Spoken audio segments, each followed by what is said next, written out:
যেমন টুপি নিয়ে যাচ্ছে, আমরা আমাদের স্মৃতিগুলো নিয়ে আমরা হাঁটতে চাই। আমরা হিন্দু ধর্ম, আমরা এই গলা তুলসী মালা দিয়ে দেখলে এভাবে কেন দেখবে? ওখানে তো নির্বিশেষে গেছে, দল মত জাত নির্বিশেষে ওরা আমাদেরকে ডাকছিল। আমরা সব সম্প্রদায়ের মানুষ, সব জাত ভাত ভুলে পাত ভুলে আমরা ওখানে গেছি। তাহলে আজকে কিছু একটা বললেই হিন্দু নিয়ে ভারতীয় দালাল। আমাদের যে হিন্দু মহাসচিব আছে, যাকে বানানো হয়েছে, উনি তো বলে যে হিন্দুদের উপর কোনো নির্যাতনই করা হয় নাই।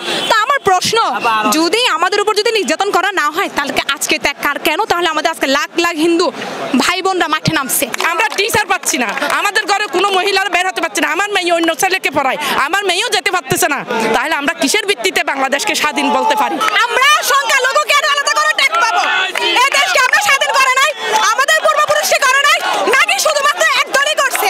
ও বলে ওর বাপের দেশ, ও বলে ওর জামাইয়ের দেশ। আমরা কি বলবো? আমরা কি বলবো? সবার বক্তব্যে দেশ স্বাধীন হয়েছে না। দেশ স্বাধীন হওয়ার পরের দিন থেকে আমাদের সনাতনের উপর হামলা কেন হয়েছে? কেন হয়েছে?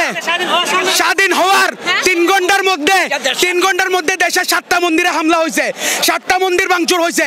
কই তখন মিডিয়ারা কইছিল ওরা আমাদের ছেলে মেয়ে, ওরা আজকে আমাদের দেশকে স্বাধীন বলতেছে, কিন্তু আমাদের হিন্দুদের যাতে ছাত্রছাত্রীরা যাতে আমাদের একটু নিশ্চিত দেয়, আমাদের ছেলে মেয়েদেরকে যাতে শিক্ষিত হবার একটা কি অধিকার দেয়, যে ছাত্রছাত্রীদেরকে পড়াতে আসে, ওইটা আমরা একটু চাচ্ছি।